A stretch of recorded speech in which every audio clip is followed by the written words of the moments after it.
பிஸ்மில்லாஹிர்ரஹ்மானிர்ரஹீம். அஸ்ஸலாமு அலைக்கும் வரஹ்மத்துல்லாஹி வபரகாத்துஹு. நபி முஹம்மது ஸல்லல்லாஹு அலைஹி வஸல்லம் அவர்களும் அபூபக்கர் ரலியல்லாஹு அன்ஹு அவர்களும் மதீனாவை நோக்கி ஹிஜ்ரத் பயணம். பாகம் 2. அபூபக்கர் ரலியல்லாஹு அன்ஹு அவர்கள் அவ்வாலிபனிடம் இருந்து சிறிது பால் எடுத்துக்கொண்டு நபி ஸல்லல்லாஹு அலைஹி வஸல்லம் அவர்களிடம் வந்து, யா ரசூலுல்லாஹ், இப்பாலை அருந்துங்கள் என்று கூறினார்கள். அதற்கு அபூபக்கர் ரலியல்லாஹு அன்ஹு அவர்கள் திருப்தி அடையும் வரை அவர்கள் அதை அருந்தினார்கள்.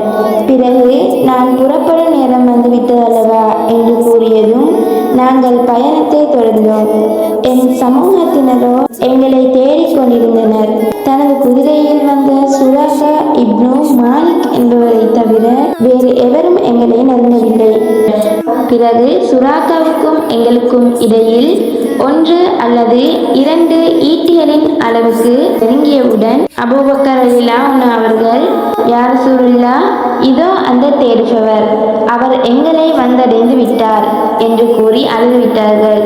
அதற்கு நபி அவர்கள், ஏன் அழுகிறீர்கள் என வினவினார்கள். அதற்கு அபூபக்கர் ரலியல்லாஹு அன்ஹு அவர்கள், அல்லாஹ்வின் மீது சத்தியமாக என் விடயமாக நான் அழவில்லை, மாறாக உங்களது விடயமாக நான் அழுகிறேன் என்று கூறினார்கள். அப்பொழுது சுராக்காவுக்கு எதிராக நபி அவர்கள், யா அல்லாஹ், அவருடைய விடயத்தில் நீ விரும்பிய விதத்தில் எமக்கு போதுமாக்கி விடுவாயாக என்று பிரார்த்தித்தார்கள். அப்பொழுது சுராக்காவின் குதிரையின் கால்கள் அதன் வயிறு வரை கெட்டியான பூமியில் புதைந்து விட்டன. அவர் குதிரையிலிருந்து பாய்ந்து, முஹம்மதே, நிச்சயமாக இது உங்களது வேலைதான் என்பது எனக்கு தெரியும். எனவே நான் இருக்கும் இந்நிலையிலிருந்து என்னை காப்பாற்றும்படி நீங்கள் அல்லாஹ்விடம் பிரார்த்தியுங்கள். அல்லாஹ்வின் மீது சத்தியமாக தேடுபவர்களில் எனக்கு பின்னால் உள்ளவர்களிடம் உங்களது விடயத்தை மூடி மறைத்து விடுவேன். இதோ எனது அம்புக்கூடு, இதிலிருந்து நீங்கள் ஓர் அம்பை எடுத்துக் கொள்ளுங்கள். நிச்சயமாக நீங்கள் இன்ன இடத்திலுள்ள எனது ஒட்டகங்களையும் ஆடுகளையும் கடந்து செல்வீர்கள். அப்பொழுது இதை அடையாளம் காட்டி உங்களுக்கு தேவையான அளவு அதிலிருந்து எடுத்துக்கொள்ளுங்கள் என்று கூறினார்கள். அப்போது ரசூலுல்லாஹி ஸல்லல்லாஹு அலைஹி வஸல்லம் அவர்கள், எனக்கு அதில் எத்தேவையும் கிடையாது என கூறி அவருக்காக பிரார்த்தித்ததும் அவர் விடுவிக்கப்பட்டு தன் தோழர்களிடம் திரும்பி சென்று விட்டார். ரசூலுல்லாஹி ஸல்லல்லாஹு அலைஹி வஸல்லம் அவர்களும் தனது பயணத்தை தொடர்ந்தார்கள். அபூபக்கர் ரலியல்லாஹு அன்ஹு அவர்களும் சென்றார்கள். இவ்வாறு அவர்கள் மதீனாவை வந்தடைந்தார்கள். மக்கள் பாதைகளிலும் வீட்டு கூரைகளிலும் நின்றவர்களாக நபிகள் நாயகம் ஸல்லல்லாஹு அலைஹி வஸல்லம் அவர்களை வரவேற்றனர்.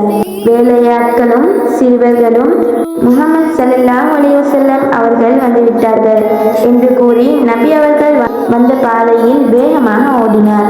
நபி அவர்கள் யாரிடத்தில் விருந்தாளியாக தங்குவது எனும் விடயத்தில் மக்கள் தங்களுக்குள் பிணங்கிக் கொண்டிருந்தனர். அப்போது நபி அவர்கள், இன்றிரவு நான் அப்துல் முத்தலிஃபின் தாய் வழி உறவினர்களான நஜ்ஜார் கிளையார்களை தங்கை செய்வதற்காக வேண்டி அவர்களிடம் விருந்தாளியாக தங்கப் போகிறேன் என்று கூறினார்கள். விடிந்ததும் அல்லாஹ்வினால் ஏவப்பட்ட இடத்திற்கு சென்று விட்டார்கள். ஆதாரம் அஹ்மத். மதீனாவில் இருந்த முஸ்லிம்கள் ரசூலுல்லாஹி ஸல்லல்லாஹு அலைஹி வஸல்லம் அவர்கள் மக்காவிலிருந்து புறப்பட்டு விட்டதை கேள்விப்பட்டு ஒவ்வொரு நாள் காலையிலும் ஹர்ரா என்ற இடத்திற்கு வந்து நண்பகல் வெப்பம் அவர்களை திருப்பி அனுப்பும் வரையில் நபி அவர்களை எதிர்பார்த்து கொண்டிருப்பார்கள்.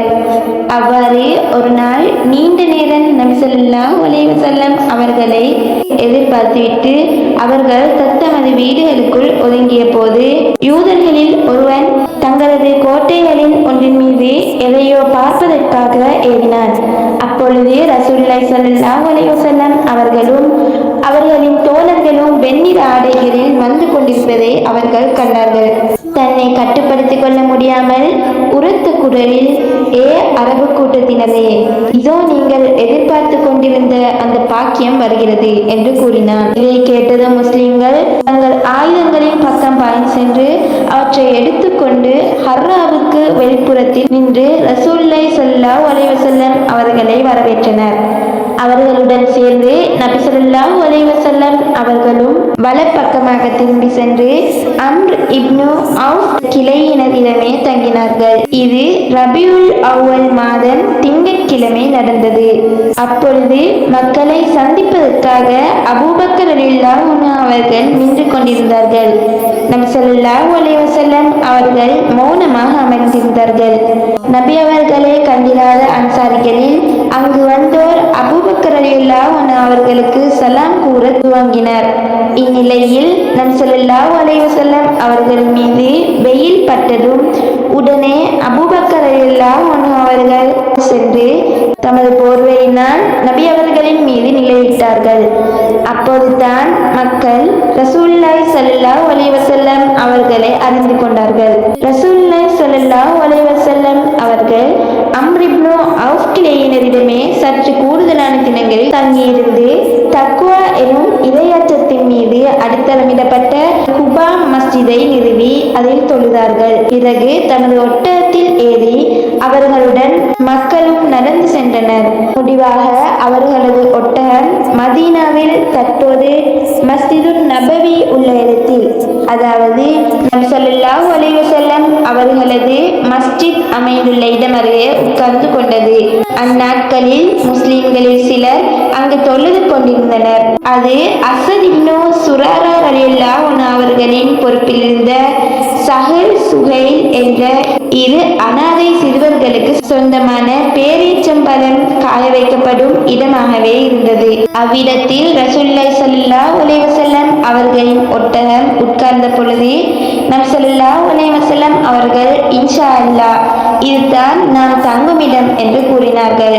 பிறகு அவ்விரு சிறுவர்களையும் நபி அவர்கள் அழைத்து மஸ்ஜிதாக ஆக்கிக் கொள்வதற்கு அவ்விடத்தை விலைக்கு கேட்டார்கள். அதற்கு அவ்விருவரும், இல்லை, அதை உங்களுக்கு நாங்கள் அன்பளிப்பாக தருகிறோம் யா ரசூலுல்லாஹ் என்று கூறினார்.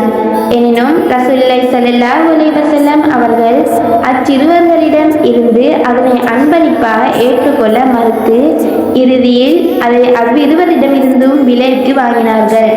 பிறகு அவ்விடத்தை மஸ்ஜிதாக அமைத்தார்கள். அதன் கட்டுமான பணியிலே சஹாபாக்களுடன் சேர்ந்து நபி ஸல்லல்லாஹு அலைஹி வஸல்லம் அவர்களும் சுடப்படாத கற்களை எடுத்து செல்லலானார்கள். மக்காவில் இருந்து வரும் முஸ்லிம்களுக்கு மதீனாவில் உள்ள முஸ்லிம்கள் அதிகம் ஆதரவு வழங்கினார்கள். அன்சாரிகள், முஹாஜிரீன்கள். அன்சாரிகள் என்பது மதீனா முஸ்லிம்களை குறிக்கிறது. முஹாஜிர்கள் என்பது மக்காவிலிருந்து மதீனாவுக்கு ஹிஜ்ரத் வந்த முஸ்லிம்களை குறிக்கிறது. அங்கு அன்சாரிகளும் முஹாஜிர்களும் சகோதரத்துவத்துடன் ஒற்றுமையாக வாழ்ந்தார்கள். 5 கிளிப்பிங்ஸ் 1 2 3 யூடியூப் சேனல் வழங்கும் ரமலான் வினா விடை போட்டி. வினா இலக்கம் 10. அன்சாரிகள் நபிகள் நாயகம் ஸல்லல்லாஹு அலைஹி வஸல்லம் அவர்களை எதிர்பார்த்து கொண்டு ஒவ்வொரு நாள் காலையிலும் எந்த இடத்திற்கு வந்து நபி அவர்களை எதிர்பார்த்து கொண்டிருப்பார்கள்? நபி ஸல்லல்லாஹு அலைஹி வஸல்லம் அவர்கள் மஸ்ஜிதுன் நபவியை கட்டுவதற்கு அவ்விடத்தை யாரிடம் விலைக்கு வாங்கினார்கள்?